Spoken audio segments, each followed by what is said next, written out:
Bonjour à tous et bienvenue dans une nouvelle vidéo sur JavaScript et aujourd'hui nous allons voir la fonction map.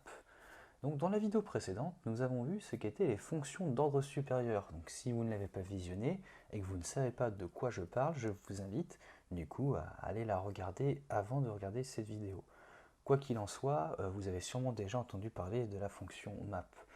Donc on va la comparer dans cette vidéo au for each de la vidéo précédente. Du coup, on va créer une constante vidéo et je vais prendre le même cas de figure que la vidéo précédente où on était une chaîne YouTube et on avait donc un tableau de vidéo. Donc, dans cette vidéo, j'ai apprendre JavaScript.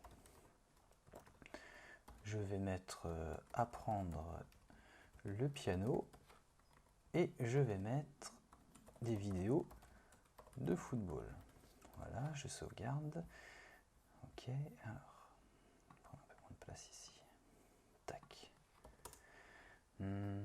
Et du coup, on va faire la méthode map. Donc la méthode map, comparée à la méthode for each, donc je vais peut-être écrire un for each ici, juste pour vous montrer. Dans la vidéo précédente, nous avons vu le for each, qui lui prenait en paramètre une fonction anonyme, donc une fonction d'ordre supérieur, donc un callback ici, fonction voilà, qui prenait en paramètre une vidéo et qui faisait un console log dans la vidéo, un console log de la vidéo. Je crois que c'était ça. Et donc on va checker rapidement. Voilà, il nous retournait les vidéos. Ok, je vais commenter ça parce qu'en soi, c'est uniquement pour comparer avec map. Donc dans le cas de figure où nous utilisons map, on va retourner un nouveau tableau.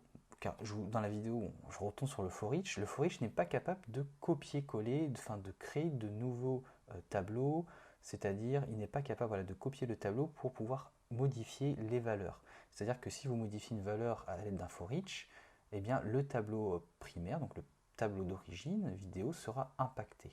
Nous, ce qu'on veut faire, c'est copier ce tableau et recréer en soi une copie de ce tableau. C'est ce que permet de faire map. Donc du coup, je vais faire une constante new vidéo qui va être notre nouveau tableau et je vais faire vidéo.map, méthode map, qui prend une fonction en callback avec vidéo en paramètre, donc comme le for each. Et par contre, la petite subtilité, c'est que map est obligé de retourner une valeur. Donc en l'occurrence, je dois faire un return de vidéo. Et ce que je vais faire, c'est que je vais retourner mes vidéos en majuscule. Donc je vais utiliser la méthode toUpperCase. Voilà. Et bien évidemment, je dois faire un console log de mon nouveau tableau.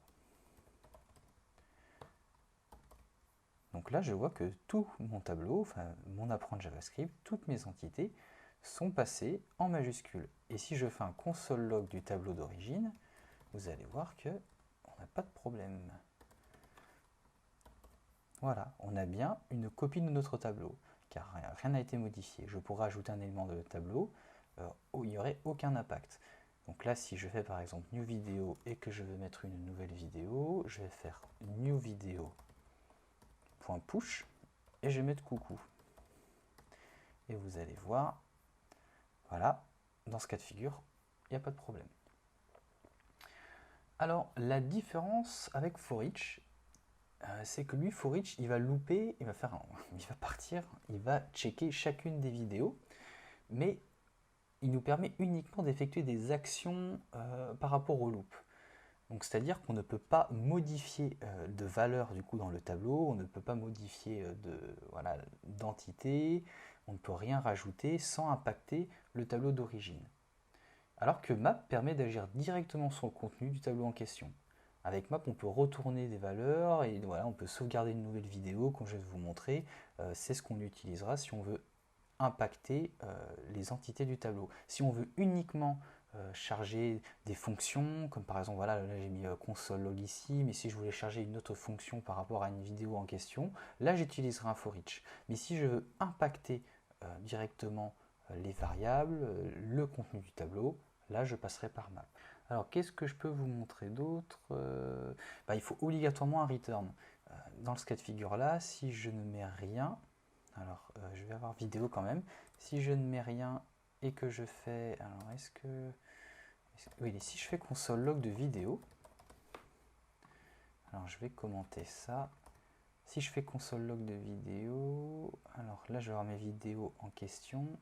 Ok, mais si je ne mets rien, alors si je ne mets rien et que je veux faire du coup console log de new video, c'est ce que je vais faire. Je vais faire ça. Si je ne mets rien, que je fais console log de new video, je vais avoir undefined. Par contre, il me retourne bien trois entrées qui correspondent à mes trois comment dire, à mes trois vidéos ici, pardon, apprendre JavaScript, apprendre le piano, vidéo de football.